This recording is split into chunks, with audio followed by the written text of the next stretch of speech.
ભાઈઓ અને બહેનો, શું તમે જાણો છો કે તમારા ખેતરમાં નાઇટ્રોજન અને ફોસ્ફરસ જેટલું જ મહત્વનું એક તત્વ છે જેને તમે અવગણી રહ્યા છો? અને આ એક તત્વની ઉણપ આપણા પાકની ઉપજ 30થી 40% સુધી ઘટાડી શકે છે. હા મિત્રો, આજે હું વાત કરીશ સલ્ફર વિશે, જે તમારા ખેતરનો છુપો હીરો છે.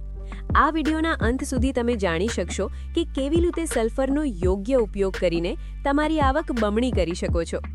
નમસ્કાર મિત્રો, આજના આ વિડિયોમાં આપણે વિગતવાર સમજીશું કે સલ્ફર શા માટે આપણા પાક માટે અત્યંત જરૂરી છે અને કેવી રીતે તેનો ઉપયોગ કરવાથી તમે વધુ સારી ઉપજ અને ગુણવત્તા મેળવી શકો છો. આજે આપણે આ મુદ્દાઓ શીખીશું.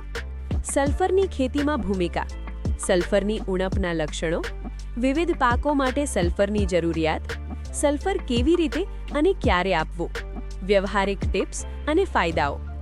1. સલ્ફર શા માટે જરૂરી છે? મિત્રો, સલ્ફર એ પાકોના વિકાસ માટે ચોથું સૌથી મહત્વનું પોષક તત્વ છે. તેના મુખ્ય ફાયદાઓ જુઓ. પ્રોટીન નિર્માણમાં મદદ. સલ્ફર એમિનો એસિડ્સ બનાવવા માટે જરૂરી છે, જે પ્રોટીનના મૂળભૂત ઘટકો છે. આ વિના તમારા પાકમાં પ્રોટીન બની જ નહીં શકે. ક્લોરોફિલ નિર્માણ. પાનને લીલા રંગ અને પ્રકાશ સંશ્લેષણ માટે સલ્ફર અત્યાવશ્યક છે. તેલ અને પ્રોટીન કન્ટેન્ટ વધારે. તલ, મગફળી, સરસવ અને અનાજમાં તેલ અને પ્રોટીનની માત્રા વધે છે. રોગ પ્રતિકારક શક્તિ. સલ્ફર પાકને રોગો સામે લડવાની તાકાત આપે છે. 2. સલ્ફરની ઉણપના લક્ષણો.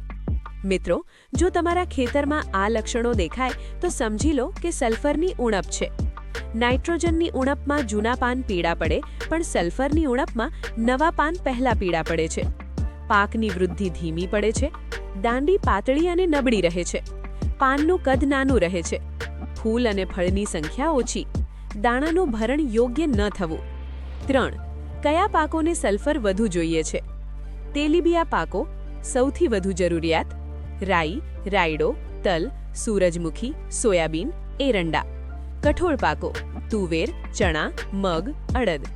શાકભાજી પાકો ડુંગળી, લસણ, ફૂલકોબી, બટાકા, ટામેટા. અનાજ પાકો ઘઉં, મકાઈ, ડાંગર. રોકડિયા પાકો જીરું, કપાસ, તમાકુ, શેરડી. 4. સલ્ફર કેટલું અને ક્યારે આપવું? અલગ અલગ ટકાવારી પ્રમાણે અલગ અલગ પ્રમાણ જોવા મળે છે. 22% સલ્ફર જે લિક્વિડમાં આવે છે તેને 1 એકર દીઠ 2-3 લીટર પિયતમાં આપવું. 24% સલ્ફર જે એકરે 1 લીટર પિયતમાં આપવું. 55% સલ્ફર પણ એ જ રીતે એકરે 1 લીટર આપવું. જ્યારે 80% સલ્ફર 1-2 કિલો પ્રતિ એકર. આ સલ્ફરનો છંટકાવ પણ કરી શકો છો. અને 90% સલ્ફર જેને માત્ર ખાતર તરીકે નાખી શકાય છે, જે પૂરેપૂરું ઓગળતું નથી, તેને એકરે 2-3 કિલો પ્રતિ એકર આપી શકાય છે.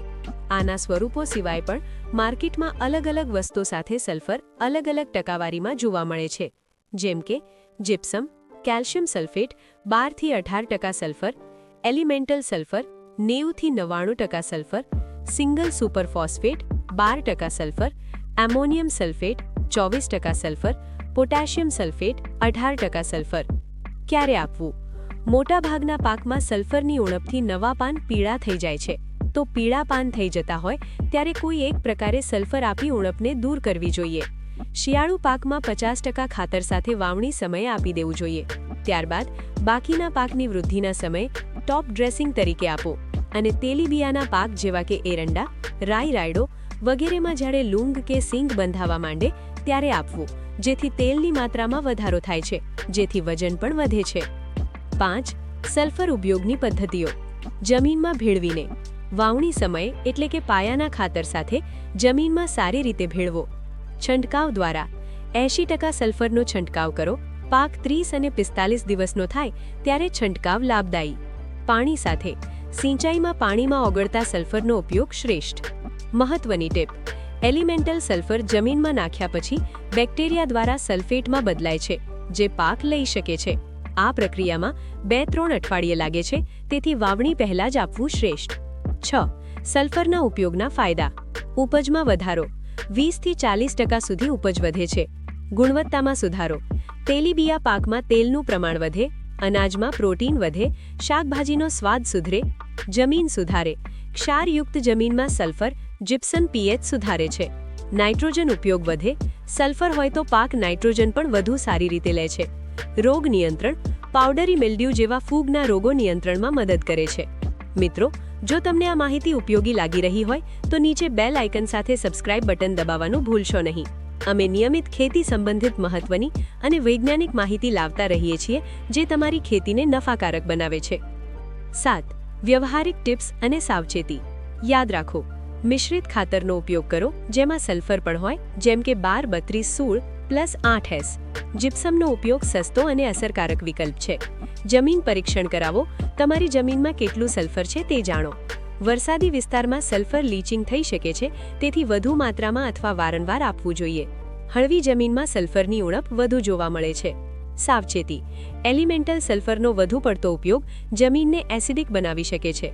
સલ્ફર પાવડર સાથે કામ કરતી વખતે માસ્ક પહેરો. 8. સફળતાની વાસ્તવિક ઉદાહરણ. ખેડા જિલ્લાના એક ખેડૂત ભાઈએ મગફળીમાં સલ્ફરનો ઉપયોગ શરૂ કર્યો.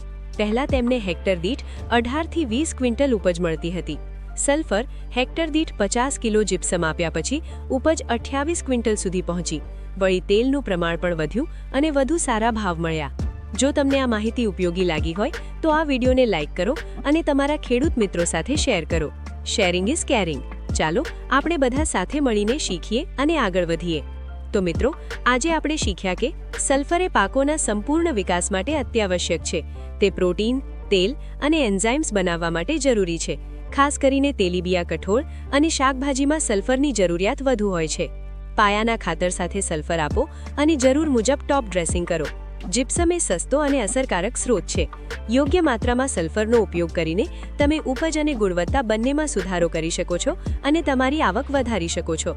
મિત્રો, જો તમને આ વિડીયો અંગે કોઈ પ્રશ્ન હોય અથવા તમે સલ્ફરનો ઉપયોગ કર્યો હોય અને તમારો અનુભવ શેર કરવો હોય તો નીચે કોમેન્ટમાં જરૂર લખો. મને તમારા પ્રશ્નોના જવાબ આપવામાં આનંદ થશે. અને હા, જો તમે ખેતીનો કોઈ ખાસ વિષય શીખવા માંગો છો તો તે પણ કોમેન્ટમાં જણાવો. તમારા સૂચનો પ્રમાણે આગળની વિડીયો બનાવીશ. ધન્યવાદ અને જય કિસાન.